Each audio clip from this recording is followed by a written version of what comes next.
Hi students, hi everyone all. आज आपण reproduction in animals second chapter यामधलं पुढचं टॉपिक पाहणार आहोत. मागच्या व्हिडिओजमध्ये आपण बघितलं मेल रिप्रोडक्टिव्ह सिस्टीम, त्यानंतर accessory sex gland in males, त्यानंतर एक्सटर्नल ऑर्गन्स स्क्रोटम आणि पेनिस ते डिस्कस केलं. आजच्या व्हिडिओजमध्ये आपण डिस्कस करणार आहोत female reproductive system, human female reproductive system.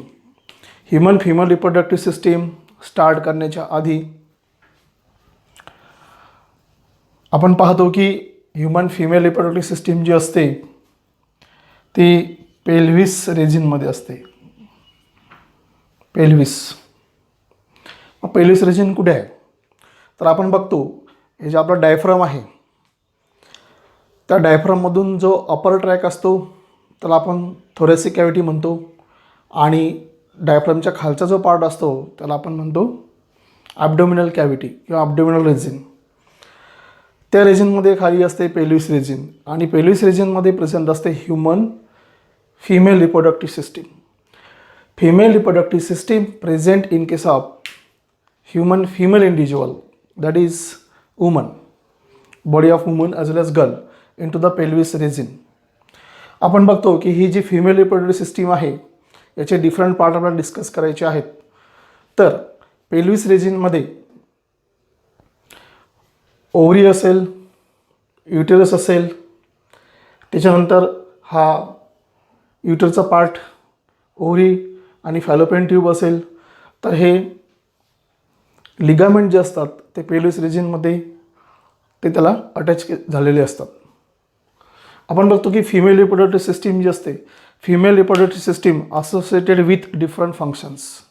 It is associated with different functions. मग फिमेल रिप्रोडक्टिव्ह सिस्टीम कोणकोणत्या प्रकारचे फंक्शन दाखवते, जसं आपण बघतोय की female reproductive system is responsible for gametogenesis, means there is formation of gametes, female gametes तयार करते. त्याच्यानंतर ज्याला आपण एग म्हणतो.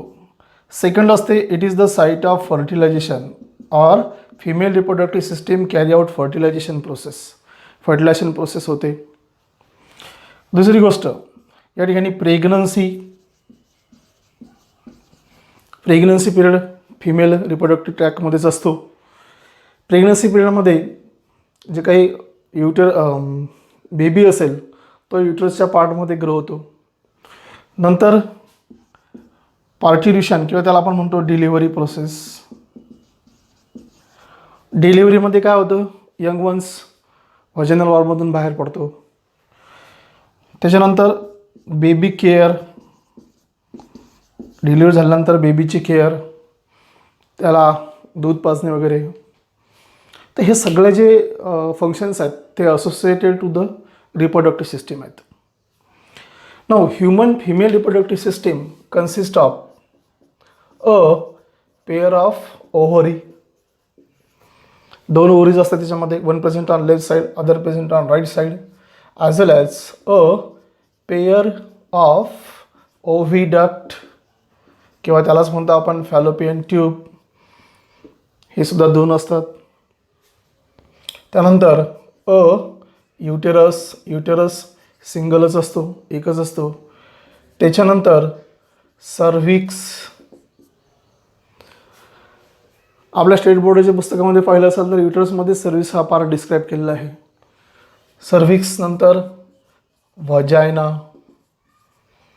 That is the copulatory organ known as vagina. 6 असतं vulva. Vulva is the external genital organ, याला आपण म्हणतो एक्सटर्नल जेनायटल ऑर्गन. आणि त्याच्यानंतर 7वा पार्ट असतो ॲक्सेसरी सेक्स ग्लँड किंवा ॲक्सेसरी ग्लँड. यामध्ये आपल्याला मॅमरी ग्लँड घ्यायचं आहे, मॅमरी ग्लँड्स. तर हे जवळपास 7 पार्ट्स फिमेल रिप्रोडक्टिव्ह सिस्टीममध्ये असतात.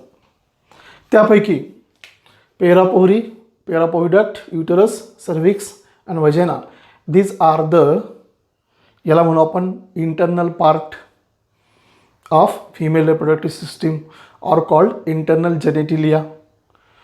Vulva is called external genitalia external genital organ because it is present outside the body.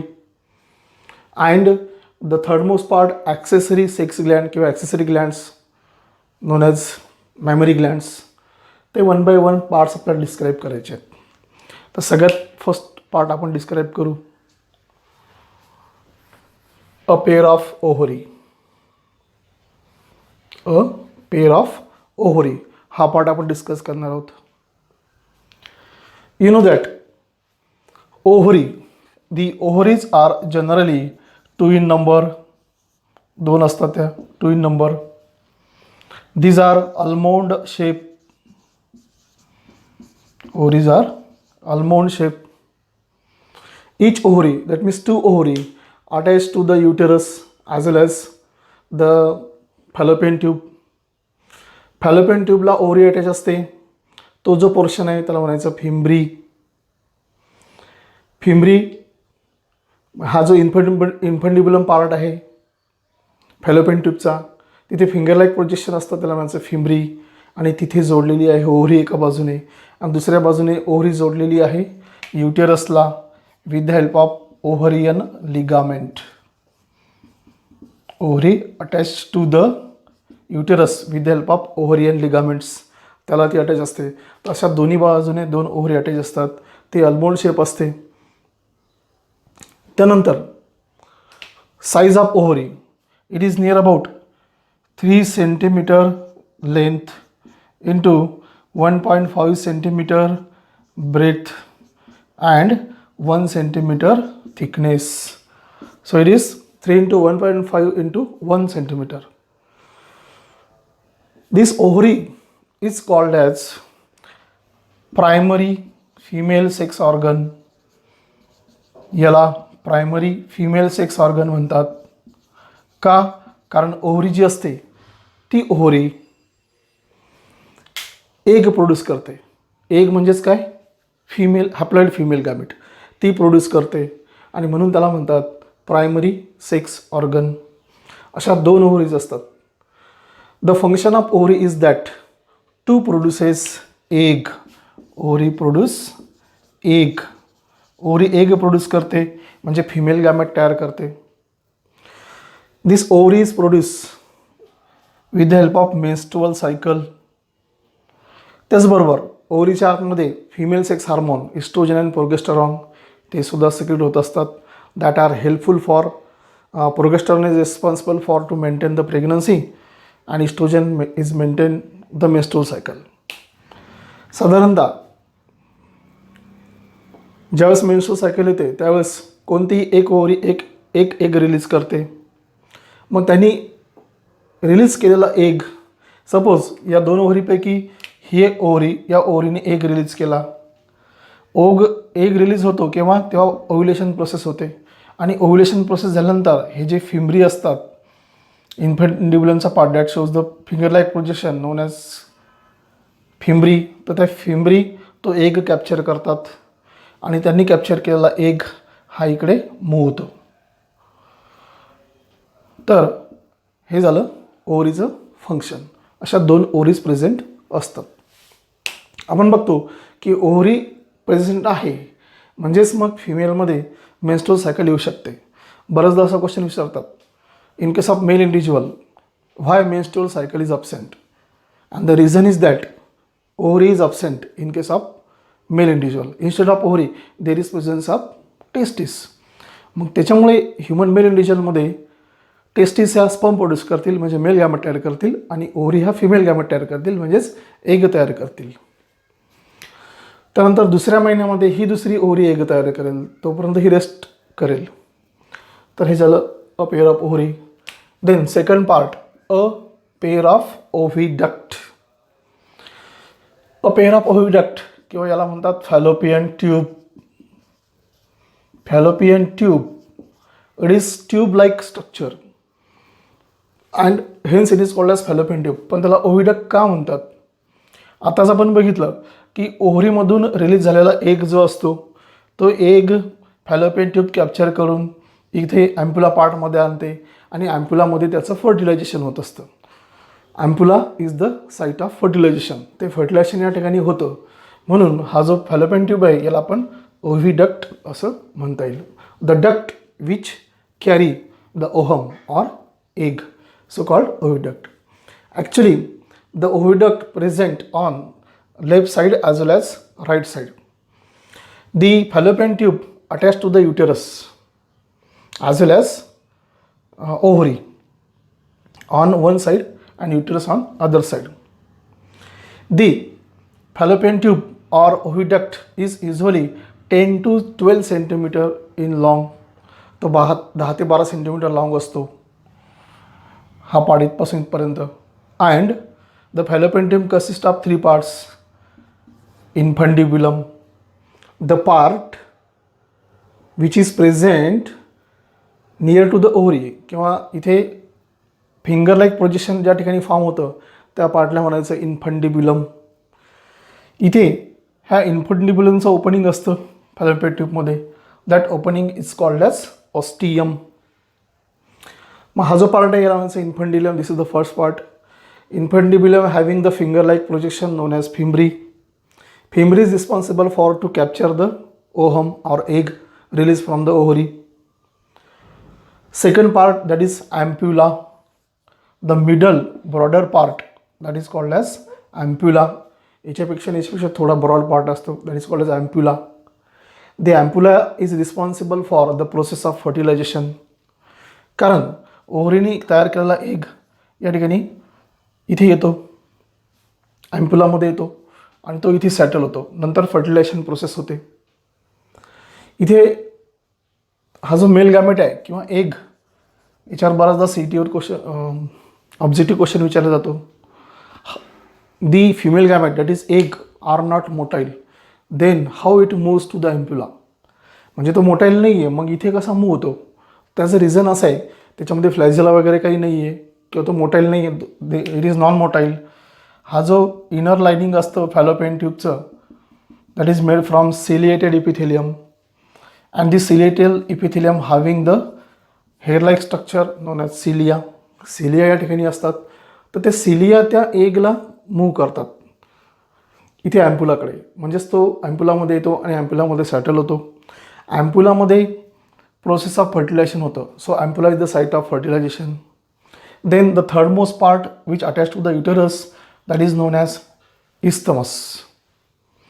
Actually, isthmus is the thin part. As compared to this, it is thin part, and it is the third most part that attach fallopian tube to the uterus. So isthmus opens into the uterus. दोन्ही बाजूचा isthmus जो आहे तो uterusमध्ये open होतो. So this part is fallopian tube or oviduct. याचं काय function आहे? To capture the sperm आणि in case of ampulla fertilization occurs. त्यानंतर फर्टिलायझेशन झाल्यानंतर जो झायगोट तयार होतो तो झायगोट तयार झाल्यानंतर इकडे युटरसकडे सरकतो किंवा युटरसमध्ये येतो. तर तो कॅरी करण्याचं कामसुद्धा फॅलोपियन ट्यूब करतं. Then third part uterus. It is the most essential part of female reproductive system that is uterus. Uterus हा पूर्ण जो पार्ट आहे याला म्हणायचं uterus. The uterus is hollow, muscular, flexible, extensible part. म्हणजे कसं टायमिंग ज्यावेळेस फर्टिलायझेशन प्रोसेस होत असते, फर्टिलायझेशन झाल्यानंतर जे एम्ब्रियोनिक डेव्हलपमेंट होते त्या एम्ब्रियोनिक डेव्हलपमेंटमध्ये याची साईज इनलार्ज होते म्हणून तो एक्सटेंडेबल पार्ट असं म्हणता येईल. Muscular hollow part that is known as uterus.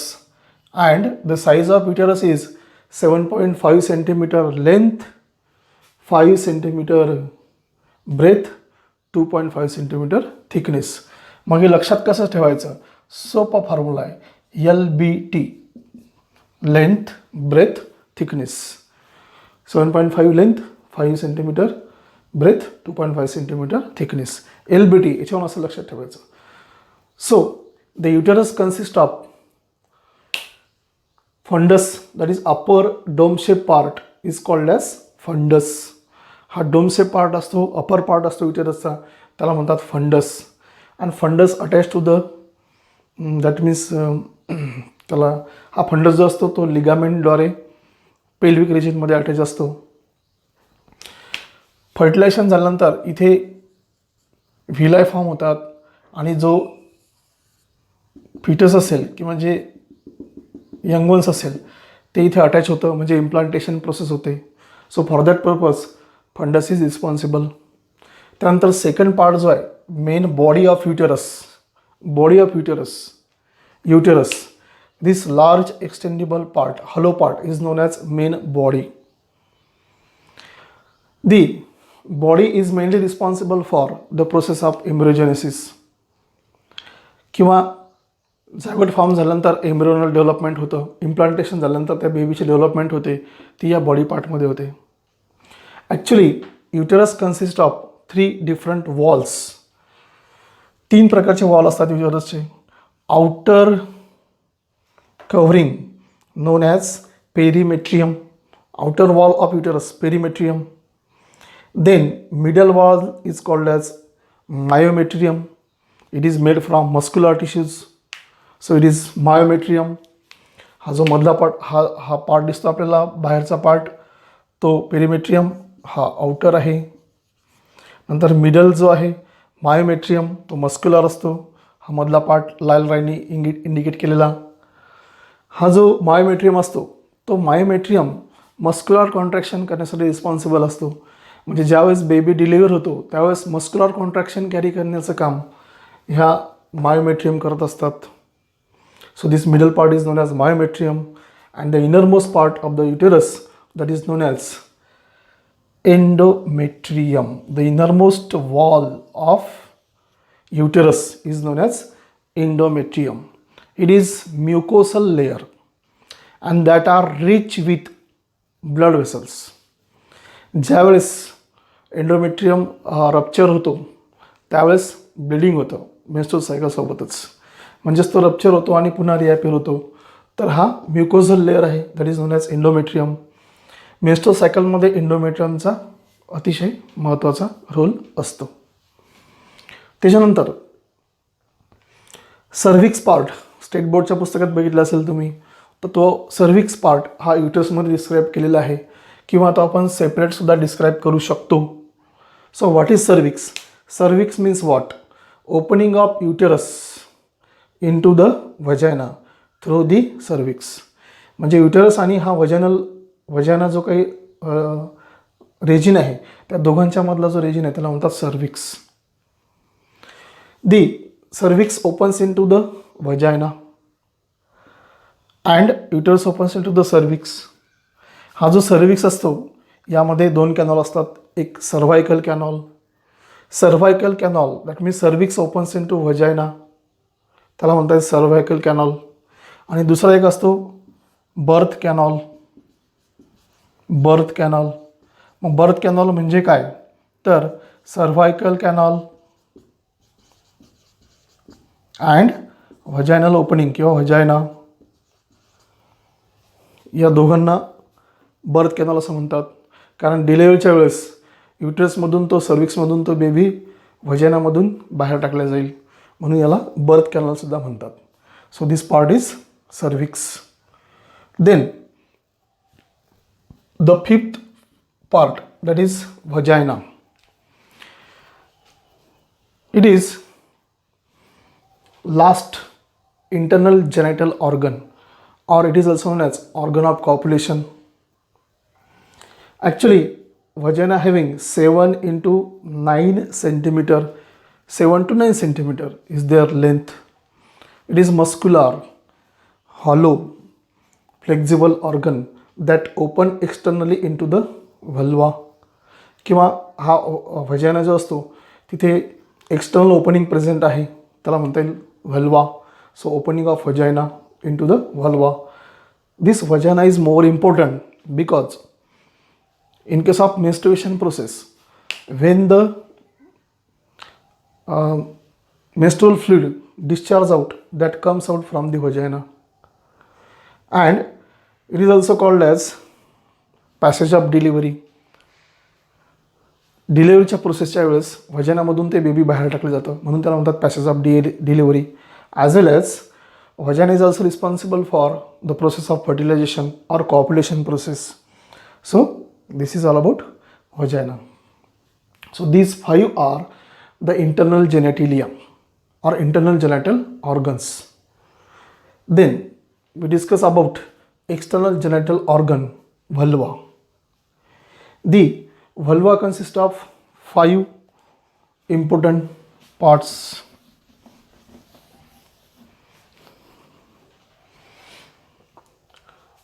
Mons pubis, hymen, median, that means vestibule, labia majora, labia minora, and clitoris.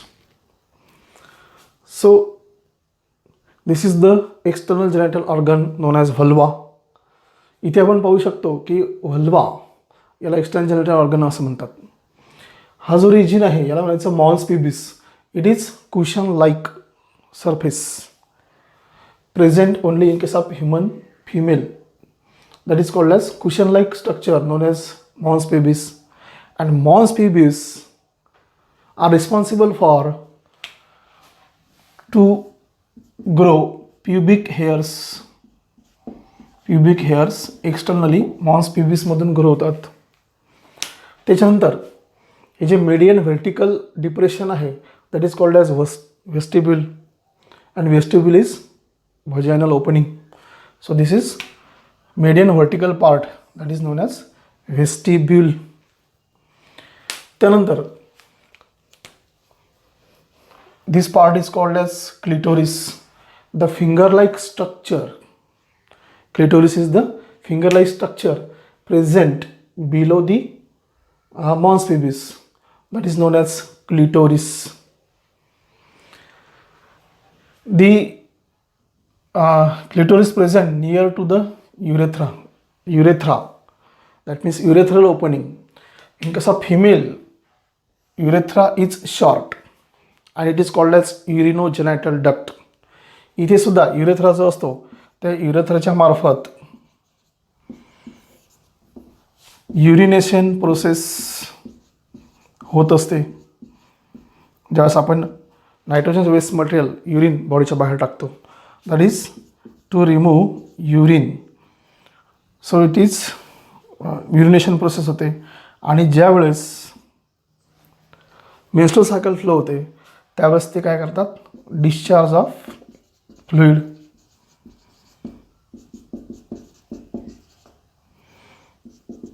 Discharge of fluid त्याला आपण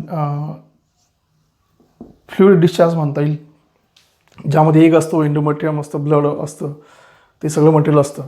आणि म्हणून याला युरेथ्राला युरिनोजेनायटल डक्ट असं म्हणता येईल. त्यानंतर the upper two fleshy folds of the skin present around the vagina, that is known as labia majora, and that labia majora is homologous to the scrotum. Scrotum म्हणजे काय, the scrotum present in male individual. Inside the scrotum there is presence of testis. So scrotum protects the testis. In this case also it is homologous to the scrotum, so it also protects the इथे आपण vagina म्हणता येईल. Then labia minora, a pair of thin folds present inside the labia majora, there that is called as labia minora. ते काय, pair of thin folds present internally किंवा inner to the labia majora, so called as labia minora. Then this one is hymen. Hymen, this is a flap-like structure present around the vaginal opening, are called as hymen. Most of the times hymen is important part. Hymen maintain the virginity. हायमेन जो असतो तो virginity maintain ठेवतो, कारण तो व्हर्जिनल ओपनिंगच्या वरती असतो. आता बऱ्याचदा काय होतं, ड्यू टू सायकलिंग किंवा एक्झरसाइज किंवा स्पोर्ट ॲक्टिव्हिटी किंवा रनिंग या ॲक्टिव्हिटीमुळे हायमेन जो असतो तो ब्रेक होऊ शकतो. त्यामुळे व्हर्जिनिटी लॉस्ट होते असं म्हणता येईल. परंतु हायमेन हा शक्यतोवर असा सेप्टम आहे की जो फर्स्ट सेक्सुअल इंटरकोर्समुळे ब्रेक होऊ शकतो. पण आजकालच्या ह्या ज्या हॅबिट आहेत, सायकलिंग असेल, एक्झरसाईज असेल, स्पोर्ट वर्क असेल, रनिंग असेल, या ॲक्टिव्हिटीमुळे सुद्धा तो तुटू शकतो किंवा ब्रेक होऊ शकतो. त्याच्यामुळे हायमेन हा व्हर्जिनिटी दाखवतो असं सांगता येत नाही, कारण it may break due to this activity. So, and this part is called vagina. Vagina is internal genital organs. So this is all about external genital organ, that is vulva. Next topic, that is accessory sex gland in case of female individual, that is mammary gland. We will discuss in a next video. Thank you.